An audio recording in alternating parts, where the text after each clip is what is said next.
Israel Gaza యుద్ధం climax కు చేరిందా? Hamas ను పూర్తిగా అంతం చేయాలనుకున్న ఇజ్రాయెల్ లక్ష్యం నెరవేరిందా అంటే అవుననే సంకేతాలు కనిపిస్తున్నాయి. హమాస్ రాజకీయ పార్టీ అధ్యక్షుడు ఇస్మాయిల్ హానియా మృతి చెందడంతో వార్ కి ఫుల్ స్టాప్ పడినట్లేనని తెలుస్తుంది. ఇప్పటి వరకు హమాస్ ను ముందుండి నడిపించిన హానియా ఇరాన్ రాజధాని టెహ్రాన్ లో జరిగిన క్షిపణి దాడిలో మృతి చెందాడు. అయితే ఇప్పటి వరకు ఈ దాడికి ఇజ్రాయెల్ బాధ్యత వహించకపోవడం సంచలనంగా మారింది.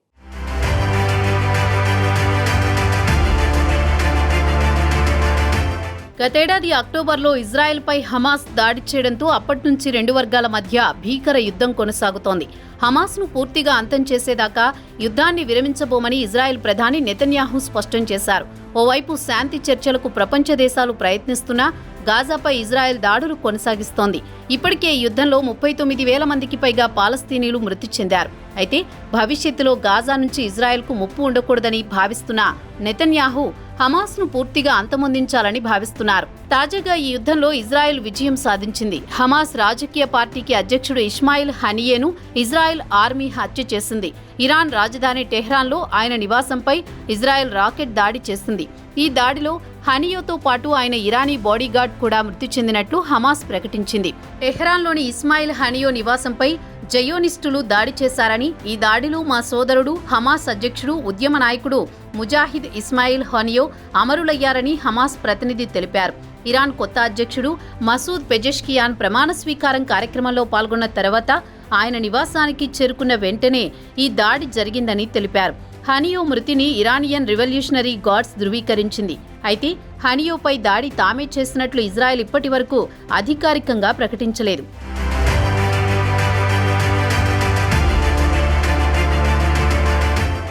ఖతార్ దేశంలో ఉంటున్న హనియో ఇరాన్ కొత్త అధ్యక్షుడి ప్రమాణ స్వీకారం కోసం ఇరాన్ వచ్చారు.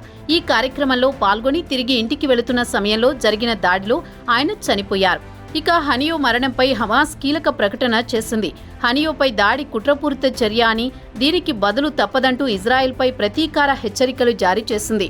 ఈ హత్యను పాలస్తీనా అధ్యక్షుడు అబ్బాస్ తీవ్రంగా ఖండించారు. 1963లో గాజా సిటీకి సమీపంలోని ఓ శరణార్థి శిబిరంలో జన్మించిన హనియో 1980ల చివర్లో తొలి ఇంతిఫాదా సమయంలో హమాస్లో చేరాడు. 1990లో తొలిసారిగా హనియో పేరు వెలుగులోకి వచ్చింది.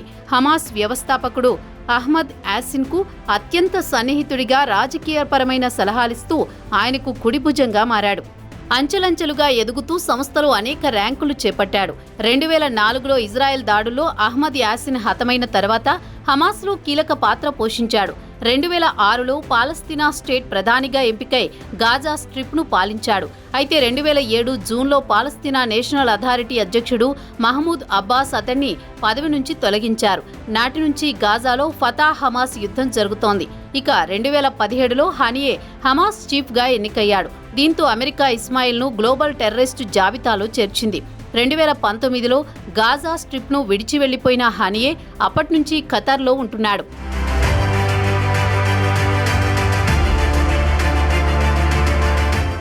హమాస్ పూర్తిగా గాజా స్ట్రిప్లోనే కార్యకలాపాలను నిర్వహిస్తోంది. దీని చుట్టుపక్కల ఉన్న ప్రాంతాలన్నీ ఇజ్రాయెల్ నియంత్రణలోనే ఉన్నాయి. గాజాలోని హమాస్కు నాయకులున్నప్పటికీ అంతర్జాతీయ స్థాయిలో శాంతి చర్చలు, రాజకీయ, ఆర్థిక, సైనిక సాయంపై హనియే చర్చలు జరుపుతారు. అయితే కాక అతడికి ఖతార్ నుంచి బలమైన మద్దతు కూడా ఉంది. ఇటీవల పాలస్తీనా గ్రూపులను ఏకం చేసేందుకు చైనాలో జరిగిన చర్చలకు హనియే హాజరయ్యాడు. ఇజ్రాయెల్తో కాల్పుల విరమణ చర్చలు అతడి కనుసన్నల్లోనే జరుగుతున్నాయి. అయితే గతేడాది ఏప్రిల్లో ఇజ్రాయెల్ జరిపిన దాడుల్లో హనియే 3 కుమారులు, 4 మనవళ్లు ఇజ్రాయెల్ బాంబు దాడిలో చనిపోయారు. వారంతా గాజాలోని అల్ షతీ క్యాంపులో ఒక కారులో వెళుతుండగా ఇజ్రాయెల్ సైన్యం బాంబు దాడి చేయగా మొత్తం 7 అక్కడికక్కడే మరణించారు. ఇక జూన్ నెలలో హనియే కుటుంబంలోని 10 మంది చనిపోయారు. వీరిలో ఒకరు ఆయన సోదరి. వీరంతా గాజాలో నివసిస్తుండగా ఇజ్రాయెల్ రాకెట్ దాడిలో చనిపోయారు. ఇజ్రాయెల్లో నివసిస్తున్న హానియే మరో సోదరిని ఇజ్రాయెల్ సైన్యం ఏప్రిల్ నెలలో అరెస్ట్ చేసింది. తమ కుటుంబ సభ్యులు చనిపోయినా ఇజ్రాయెల్తో పోరును ఆపొద్దని హానియే హమాస్ మిలిటెంట్లకు గతంలోనే స్పష్టం చేశారు. హానియే హయాంలోనే హమాస్ గాజాపై పట్టు సాధించింది. ఇక హానియే మృతిపై ఇజ్రాయెల్ మౌనంగా ఉండడం చర్చనీయాంశంగా మారింది. గతంలోనే హానియే తమ టార్గెట్లో ఉన్నాడని ఇజ్రాయెల్ ప్రకటించింది. ఖతర్లో ఉన్నన్ని రోజులు హానియేకు ఎలాంటి హాని జరగలేదు. ఖతర్ దాటి ఇరాన్ భూభాగంలోకి వచ్చిన తర్వాతే హానియేపై దాడి జరగడం, మృతి చెందడం జరిగింది. దీంతో దానికి బాధ్యత స్వీకరించేందుకు ఇజ్రాయెల్ సుముఖంగా లేనట్టు తెలుస్తోంది.